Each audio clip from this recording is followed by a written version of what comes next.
Hey there folks, it's Toasted Fresh and I'm back with another video after quite a long hiatus. For me, I've been away from making videos for a while and I'm just going to ease myself back into the making of videos by doing something that I did quite often last time around, which was video gaming collection updates, and I'm going to do one of those for you today. There's going to be new content going to be delivered. But I haven't quite worked out exactly what I'm going to do yet. There's still going to be collection videos, updates, and there's going to be a new Let's Play being made when I decide exactly which game I'm going to play. But for now, I thought I'll get back into the groove of things by showing you what I've collected since the last time I did a video. And this time it's going to be PlayStation 2 stuff yet again. And I start off with another movie kind of cash-in, which is Superman Returns for the PlayStation 2. The PlayStation 2 is my biggest collection, which I've mentioned probably on my other videos. It's definitely past the £300 game mark now. I'm now up to about 320 odd games, so it's steadily growing again. Again, mostly it's kind of quality really. I haven't got too many of the cheap sports games in there, apart from FIFAs, and that's about it. Anyway, onto this game. It's complete, and it seems an interesting kind of game. I've not played it yet, but it's a kind of cashing in on the Superman Returns, but then it's also got a lot of other enemies and plots from throughout the comics, and it's kind of an open world game, kind of in the same mould as the Spider-Man games from the PlayStation 1 and onwards, where they've been open kind of games, and they've kind of loosely followed the plot of the film. I think this may follow some of the plots of the film, but again, as you see, you've got other kinds of enemies in here like Bizarro and Metallo. You got a fight which wasn't in the film, I don't think, the Superman Returns film, from watching it. I should really know what happened in that, because I watched it at the cinema, but I'm not too well up on actually the lore of Superman, so it'd be a good game to go and play really, and just to see what that one's all about, and be in the open world setting. It doesn't seem like it's actually all that bad of a game. There's been some terrible Superman games of all accounts. There's an infamous one on the N64 that I've not had the pleasure of playing yet. And then moving on, I got Star Trek Encounters, and I got this one because one, it's a Star Trek game, and I can remember playing one for the SNES that was kind of enjoyable, quite enjoyable as well. And I also played Wing Commander on the SNES, and I got really great memories of that. It's probably rose-tinted memories, but I had really great fun playing those kind of space dogfighting games, and I thought this could give me a modern take on that, well, a more modern take. And another thing that kind of sweetened the deal was it was made by Bethesda software, which means it's probably got some kind of seal of quality on how good this game is made. That was again complete, and this and Superman both came from a charity shop for 99p each, I think it was. Maybe even less, I don't know, it could have been 80p actually. And again, it was complete, and it's kind of cool. I just found it intriguing looking at the back. You've got 5 generations of Star Trek, so from the original series in the 60s to Star Trek Enterprise with the Quantum Leap guy as a captain. It's got all 5 series, the main battles and things like that in there, so it'd be kind of cool. I'm looking forward probably mostly to playing as the Enterprise, the Next Generation chapters probably, because that's my favourite of the few. I wouldn't say I'm a diehard Trekkie, but I have great memories of watching it on BBC Two growing up and things like that, and I still watch it occasionally. Now if I'm stuck for something to watch and it's on TV, I will still watch the Next Generation, should I say. But I grew up watching Deep Space Nine as well. I remember that coming out kind of when I was younger. That was on BBC Two as well, and Deep Space Nine being on Sky One and watching that. But anyway, back to the gaming, and I picked up a slice of retro gaming goodness, which I've already got, albeit it's not in this exact cover, and I've got it for the Xbox, but I thought I'd pick it up again because I got it for £1, I think it was. So I thought this is well worth it for another slice of goodness, and I can also play it on my PlayStation, so in different areas of the house. Like my original Xbox is upstairs, so I've got a PlayStation 2 downstairs and upstairs, so this is something that I can keep downstairs and just have a quick shoot on some games. And it's got a lot of classic gaming for you to go out there and play. Defender, Gauntlet, Joust, Spy Hunter, Smash TV, Rampage, Marble Madness. There's lots of games to choose from. My personal favourites are Smash TV and I don't know, probably Spy Hunter out of these, but definitely my all-time favourite is Smash TV on those. It's hard as hell to get far into the game, but that is the one that I probably personally enjoy the most, probably because it's kind of like Running Man.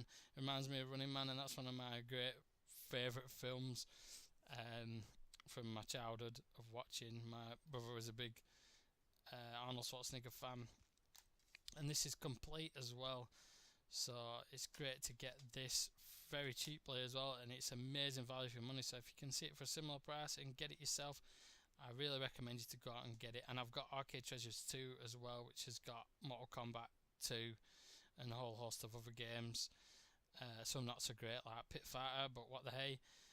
So to have them both 192 now for the PlayStation 2, I'm pretty happy. And moving on, but kind of keeping with the arcade vibe, and that's Outrun 2, Outrun 2006 should I say, Coast to Coast. This is kind of a new iteration of a classic Sega game, an arcade game as well.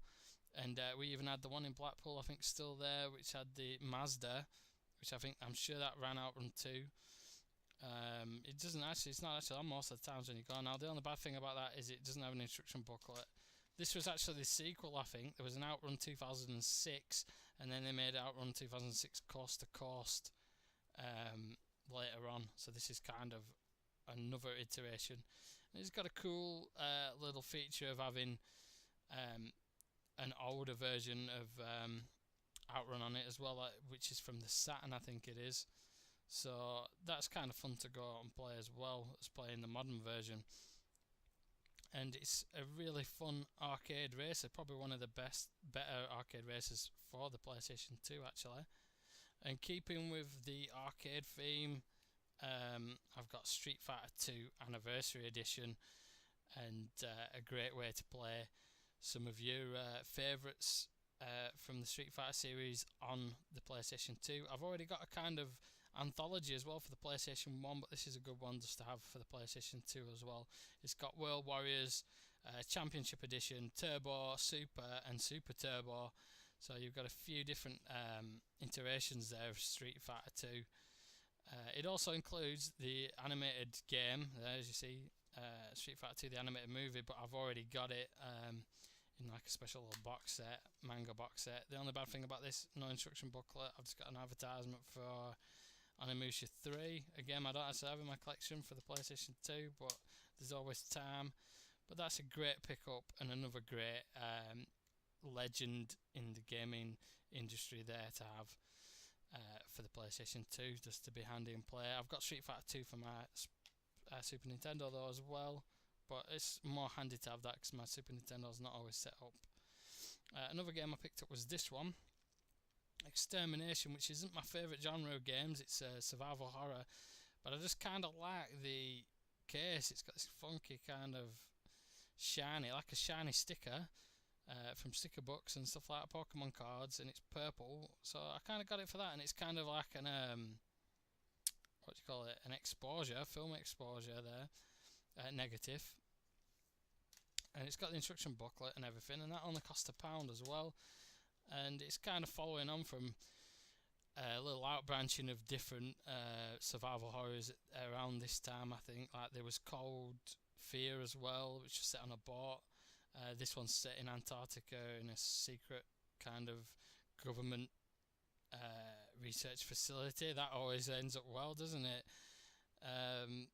And it's again similar type of game to a lot of other games, but I think it's quite good. Not the best one, and it's not going to knock Silent Hill and Resident Evil off the perch, but good game nonetheless. And last but not least, my favourite fighting series of all time, Soulcalibur 3, I've got, which is the last iteration for the PlayStation 2 era. So I've now got Soulcalibur 2, which is my original copy actually that I bought from Game all those years ago, the second one. I've got Soul Blade as well, and I've got Soul Calibur for the Dreamcast, so I've got up to 4 now. I'm just missing out on Soulcalibur 5 to have the complete collection, and this cost me £3.50, the most, or £3 or something like that.